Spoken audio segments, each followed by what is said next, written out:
those two topics. What's sad is that a lot of people have trouble accepting what the Buddha had to say about suffering itself. Some people have him saying that life is suffering as a way of rejecting his teachings. They say, look at all the pleasures in life. Well, there are pleasures in life, he doesn't deny that, but he never said that life is suffering. Some people have him say, well, there is suffering. But that doesn't tell you much. It's good that he does point to the fact that suffering is an important problem.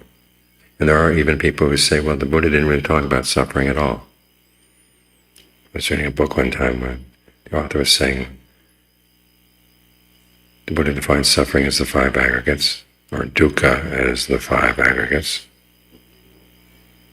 And the five aggregates are basically what you experience. And so basically the Buddha is saying experience is the five aggregates, and so the Four Noble Truths are not about suffering, they're about experience. Another scholar said that the way the Buddha defines suffering is ungrammatical, and because the Buddha would speak only grammatical ways, or standard grammatical ways, it must have been a later addition. So we end up with no truth, no suffering. And you wonder why people want to listen to this teaching anyhow. So when he talks about what suffering is, he doesn't say that it's the five aggregates, it's the five clinging aggregates. He points to problems that people recognize in their lives. The suffering of aging, illness, death, being separated from what you love, having to be with things you don't love, not getting what you want. And he boils the common denominator of all these things down to the five clinging aggregates. The clinging is the problem. And that, he says, is something you want to comprehend. Here again, there's some problems that people have. Some people are simply acknowledging that there is suffering, and they leave it there.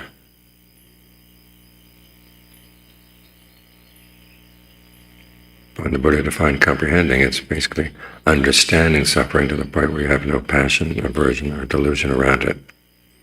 We might not think we have passion for our suffering, but remember that definition, clinging. We cling to things that we desire. We cling to things that we have passion for.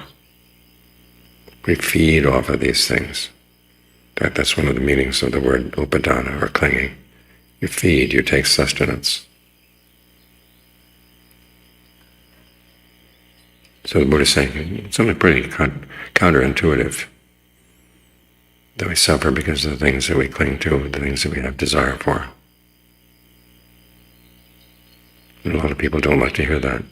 But he's saying that if you take a noble attitude towards these things, you can separate yourself from it. As you look at the things that you have passion for, and you begin to realize they're not really worth it. If we just had the one noble truth, you might say, well, if that's all there is, you might as well accept it. But there's also that third noble truth, that it is possible to put an end to suffering. That's the other topic that the Buddha taught. You do that by putting an end to the cause, which is craving. And you do that by developing the path.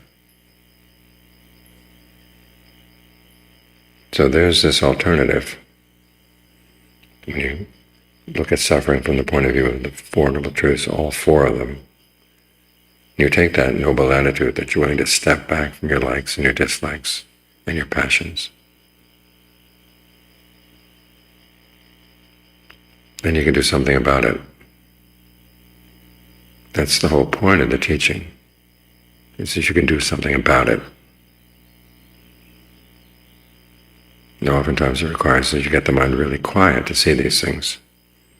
Go through daily life and say, yep, there's suffering. This is stressful, that's stressful. Dealing with other people. There was once a French philosopher who said, other people are hell. Because when you're dealing with other people, you don't really know them. You know what they say, you know what they do. You see it from the outside. But you can't really see their intentions. You can't really see their inner conversation. So you're dealing with a lot of uncertainty.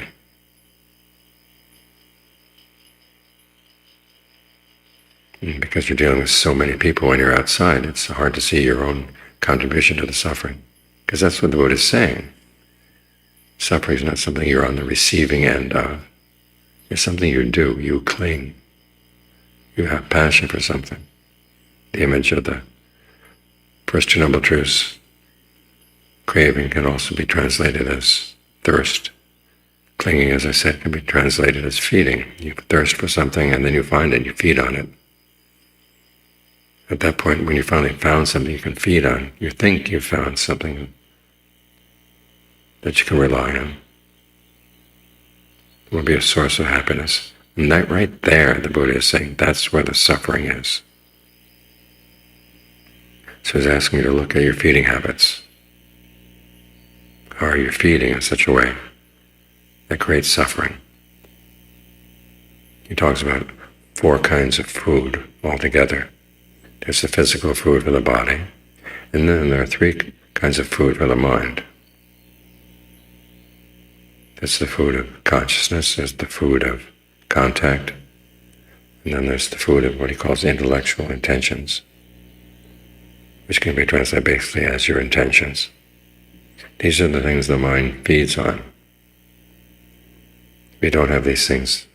the mind goes pretty crazy. There's no contact. You're put into a sensory deprivation tank, and the mind begins to lose its sense of reality. If you put yourself in a prison, or get put into a prison, and you're in a cell where there's no variety from any point during the 24 hours, there's nothing new to know. Again, you go crazy. And you can't use your intentions. If you have no sense that your intentions can make any difference in life, you get into a severe depression. So these are the things the mind needs, feeds on. And yet, even though we realize that we can't do without these things, still, they cause suffering. And so again, you get the attitude, well, if there's suffering there, I'm going to put up with it. But the Buddha says if you train the mind, you can learn how to be without these kinds of food and not suffer. That's what's radical about this path.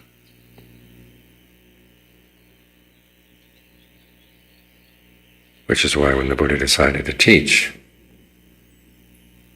he said that the doors to the deathless were open. That's the third noble truth. That's the end of suffering.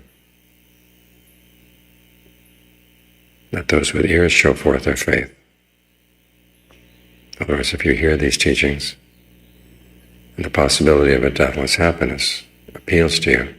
okay, put some trust in the Buddha. Follow his teachings. Because, as I said, so much of the Four Noble Truths is very counterintuitive. That you'll be able to live without your cravings, live without your clingings. And this practice of training the mind can do that for you. So it's all based on faith, based on conviction. A lot of people don't like the word faith. They take the attitude, well, the Buddha said, not to believe anything that you can't see for yourself. That's a very superficial reading of the Kalama Sutta. He says when you put something into practice and see what the results are, and you take the results that you see and you compare them to the teachings of the wise, and where they're in agreement, you can put some faith in that. Even then, it's an element of faith. Because if you're going to know the real truth, you're going to be able to judge it. One, you have to commit yourself to doing the path. That's the only way you can judge it fairly. And that means you have to become a reliable judge yourself. And fortunately, the qualities developed in the path will help you in that direction. You develop more mindfulness, ardency, alertness. Get the mind concentrated, you develop your powers of discernment. These are the things you're going to need To make them reliable, you base them on right action, right speech, right livelihood, so that you can become a reliable judge. As he says, the Dharma is nourished by commitment and reflection. So you really have to give yourself to it. Only then can you be a judge, a reliable judge of what the Buddha had to say.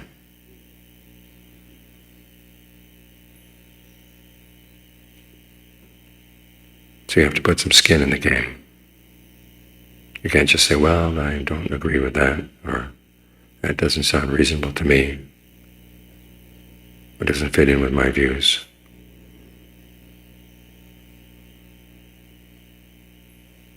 If you really want to know what the Buddha had to teach, you have to commit yourself. And again, put up with the fact that what the Buddha is saying here is that the reason you're suffering is something you're doing, something you like doing. And your willingness to take on that assumption is a noble attitude to begin with.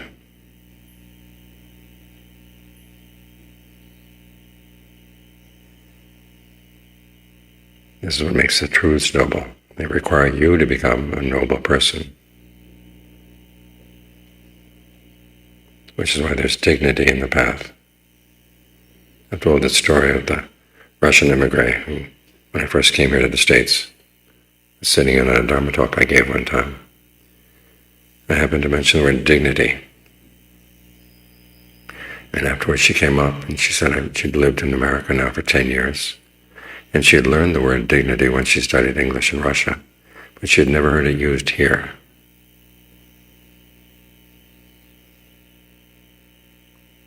Makes you stop and think.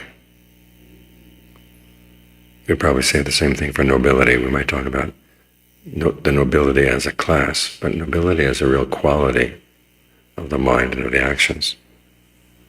Something we rarely think about, especially in this society of ours where everything seems to be measured by how much money you can make and how much money you can throw around. Basically giving in to your cravings and clingings, putting them in charge. So you might say that what we're doing here is un-American. It certainly doesn't fit in with the normal run of things. But we're taking a noble attitude towards our suffering, and a noble attitude towards our own responsibility for our suffering.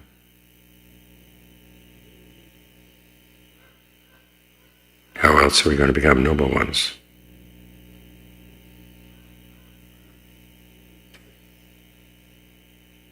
So when you see that there's suffering in your life, stress, dis-ease, ask yourself, what am I doing? What am I holding on to?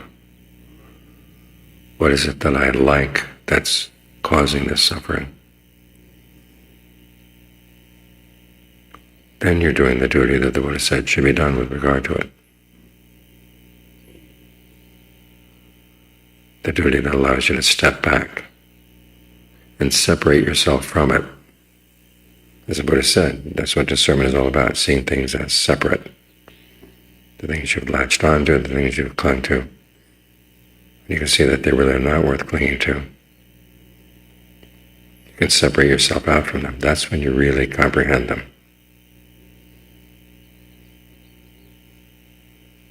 That's the task the Buddha sets for us.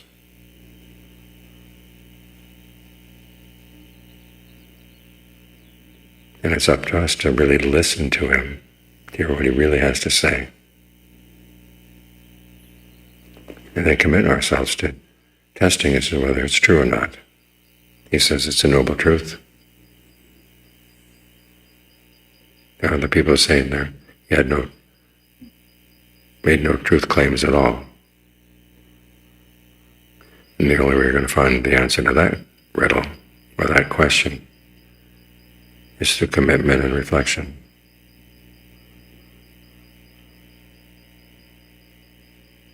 Which I hope is what you're doing right now.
สติเป็นกรรมฐานที่แปลกตรงที่ว่าเราไม่ได้ทำบทนั้นอย่างเดียวที่จริงมันบทที่จะส่งเสริมบทอื่นอย่างเช่นท่านบอกว่าให้นึกถึงว่าเรากำลังหายใจเข้าหายใจออกก็ให้อยู่อีกวาระหนึ่งเราจะได้ปฏิบัติธรรมได้ผลมากคือหมายความว่าเรานึกถึงความตายมันก็จะมาถึงเราเมื่อไรก็ได้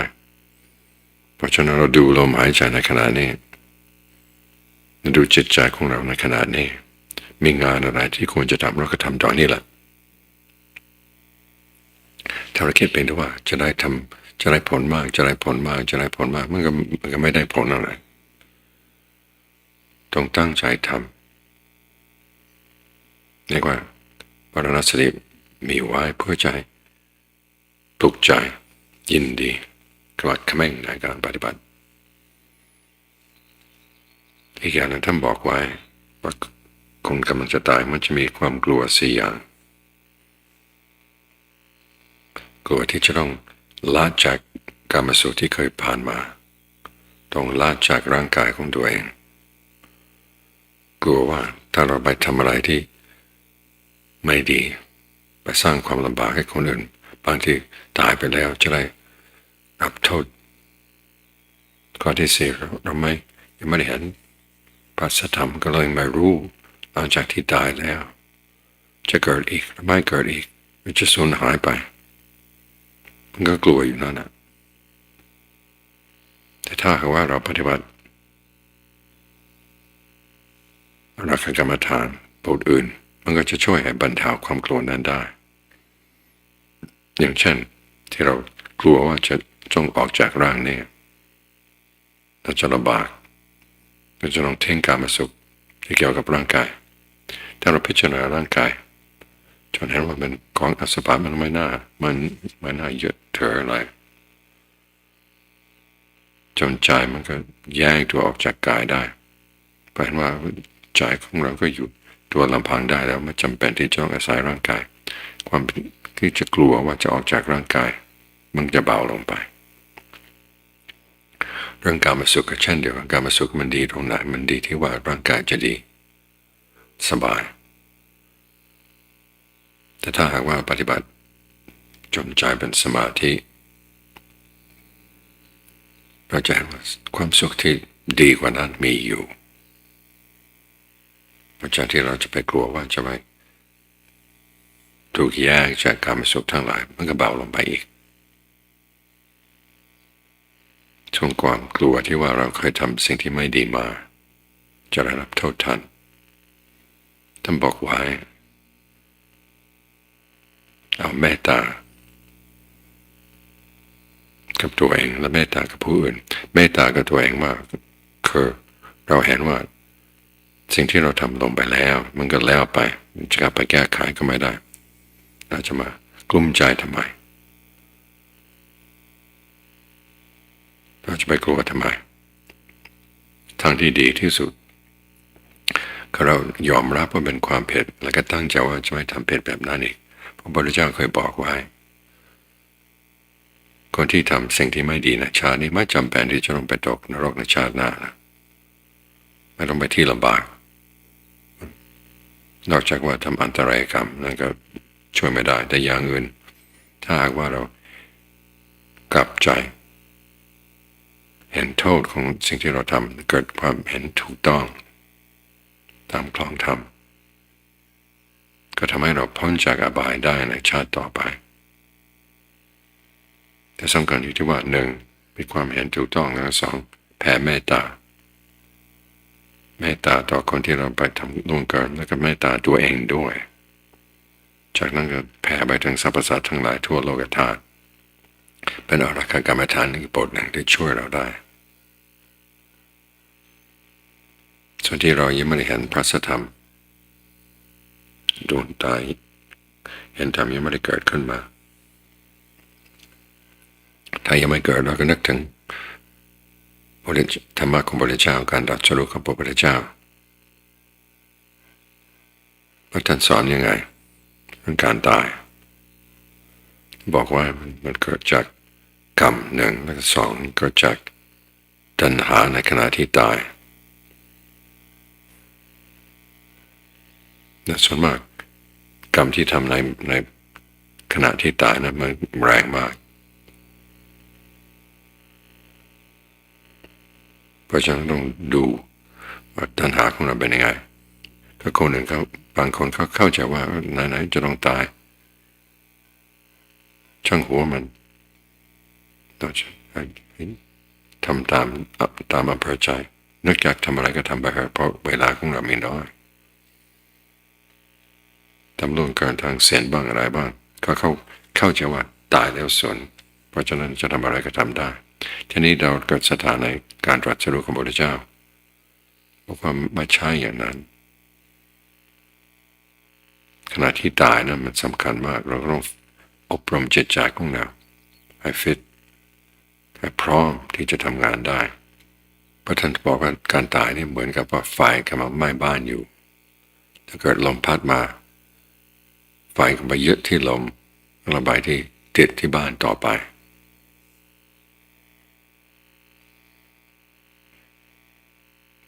คนที่ตายไปแล้วก็เหมือนกัน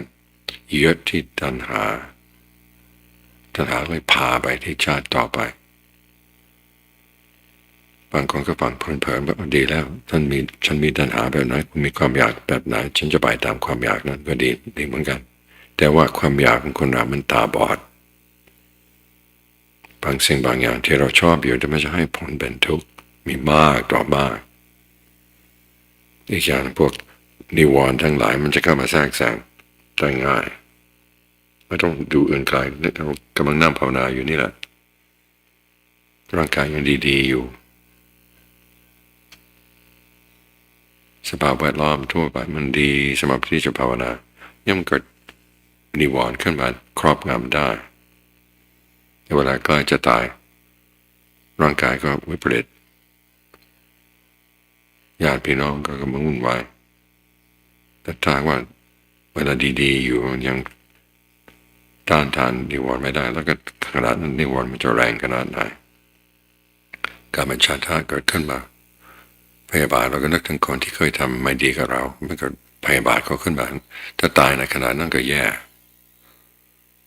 แล้วก็ง่วงขึ้นมาเบลอไปหมดเลยไม่รู้ว่าอะไรเป็นอะไรแล้วเกิดฟุ้งซ่านขึ้นมานึกถึงว่าสิ่งที่ไม่ดีที่ทำมามันก็ยึดเป็นอารมณ์ได้เรานึกถึงสิ่งที่เราเคยชอบอยู่เราก็จะต้องจากกันไปแล้วก็ยึดอีกได้แล้วก็ความลังเลขึ้นมาตายไปแล้วจะเป็นยังไงหนอจะสูญหรือไม่สูญสิ่งนั้นนี่ก็ครอบงำเราได้จะพาไปถึงไหนมันก็ไม่ไปพาไปที่ไหนที่ดีหรอกเพราะฉะนั้นทางที่ถูกมารู้เราต้องดูแลจิตใจของเราในขณะนั้นเราก็ต้องดูแลในขณะนี้ตอนที่ยังดีๆอยู่ฝึกให้มันเข้มแข็งฝึกไม่ให้นิวรณ์เข้ามาแทรกแซงได้เรียกว่าจะได้เตรียมพร้อมเพราะฉะนั้นการนึกถึงความตายนี่เป็นกรรมฐานที่ว่าช่วยส่งเสริมกรรมฐานบทอื่นช่วยส่งเสริมจิตใจของเราให้ขมักเขม้นในการปฏิบัติท่านไม่ได้สอนเพื่อจะให้เรากลุ้มใจท่านสอนให้เราเกิดความขยันขึ้นมาว่าความตายมันเป็นอันตรายจริงอยู่แต่ว่าถ้าเราอบรมจิตใจของเราได้ถูกหลักเราจะได้เตรียมพร้อมอย่างน้อยจะได้ไม่ต้องเกิดในอบายยังดีกว่านั้นถ้าเรากำหนดดูลมหายใจของเราปฏิบัติตามที่ท่านสอนไว้อาจจะไม่ใช่ดูเฉพาะลมอย่างเดียวเราดูวาจีสังขารจิตสังขารของเราให้ชำนาญในสิ่งเหล่านี้พอถึงเวลาตายวัดกายสังขารก็หายไปแต่จิตสังขารวาจีสังขารยังมีอยู่ถ้าเราชำนาญในสิ่งเหล่านี้โน้มไปในทางที่เป็นกุศล โน้มมาในทางที่เลยกุศลไปมันจึงจะเรียกว่าเตรียมพร้อมจริงๆ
ก่อนที่จะออกขอให้สรรพสัตว์ทั้งหลายมีความสงบสุขทั่วหน้ากันเถิดส่วนผลบุญกุศลที่เราได้สร้างมาถ้ามีใครอนุโมทนาเราก็ยินดียกให้เข้าหมด